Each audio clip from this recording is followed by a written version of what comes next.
Donc, au niveau des déclencheurs sous Windows, on a vu qu'on pouvait utiliser le dossier de démarrage. On peut atteindre ce répertoire-là en faisant, par exemple, la commande exécuter shell :startup. Ou on a aussi le shell :command startup qui va nous permettre d'atteindre le dossier de démarrage, mais public, donc pour tous les utilisateurs. Alors, shell startup, par exemple, qui m'ouvre ce répertoire. On pourrait aussi taper le chemin complet dans la barre d'accès, donc dans la barre d'adresse de notre explorateur de fichiers. Une autre façon de faire sous Windows 7, c'est d'aller dans le menu Démarrer, tous les programmes. On a le dossier démarrage qui est là. Ce dossier-là n'existe plus dans la dernière version de Windows 10. Le répertoire existe, mais on n'a plus le pointeur dans le menu Démarrer. Si je fais bouton droit sur ce dossier démarrage, regardez ici, j'ai Ouvrir ou Ouvrir pour tous les utilisateurs. Donc, si je fais par exemple Ouvrir pour tous les utilisateurs, c'est l'équivalent de faire shell :command startup. Ici, ça m'amène dans ces programmes data. Donc, je ne suis pas lié à un utilisateur précis. Donc, si je dépose par exemple un script ici, le script va s'exécuter à l'ouverture de session pour n'importe quel utilisateur du système.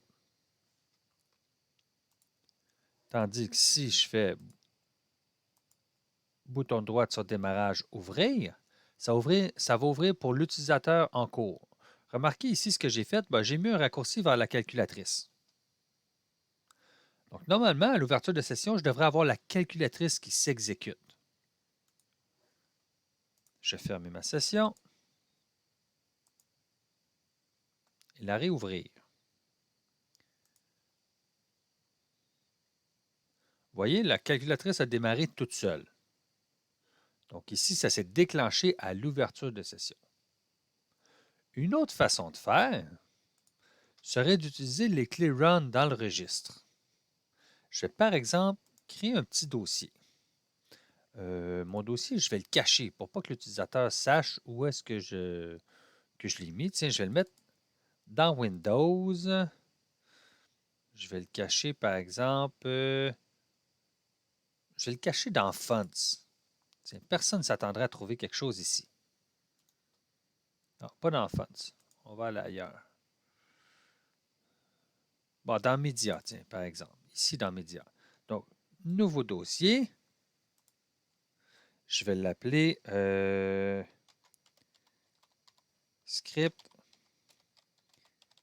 malveillant.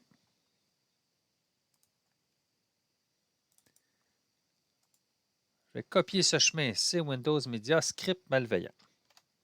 Qu'est-ce que je vais déposer ici? Je vais déposer, par exemple, un raccourci vers le CMD. Donc, CMD, je vais me faire un raccourci premièrement vers mon bureau. Ensuite, je vais déplacer le raccourci ici. Alors, j'ai un raccourci dans un dossier qui s'appelle Script malveillant dans Média dans C-Windows. Présentement, ça n'a aucun effet de faire ça. Mais à l'aide des clés Run, je vais pouvoir pointer vers ce dossier. Et là, les éléments qui sont dans le dossier vont pouvoir s'exécuter à l'ouverture de session. Alors, comment je vais faire ça? À l'aide de l'éditeur de registre. Oups, Windows R, Regedit. On lance l'éditeur du registre. Une fois rendu ici, on va aller dans les clés Run. Donc, HKey Local Machine, Software, Microsoft, Windows, Current Version et Run. Donc ici, on voit, j'ai Run et Run Once. Ces clés-là, je ne les ai pas pris dans les airs. Les fichiers existent sur Moodle. Donc ici, je vais par exemple créer une nouvelle valeur, une valeur chaîne, que je vais appeler, mettons, mon script et dans laquelle je vais mettre le chemin vers mon exécutable. Donc, c'est Windows Media Script Malveillant ici. Qu'est-ce que j'avais à l'intérieur? J'ai cmd.exe. Donc, j'ai le chemin vers mon élément qui doit démarrer à l'ouverture de session.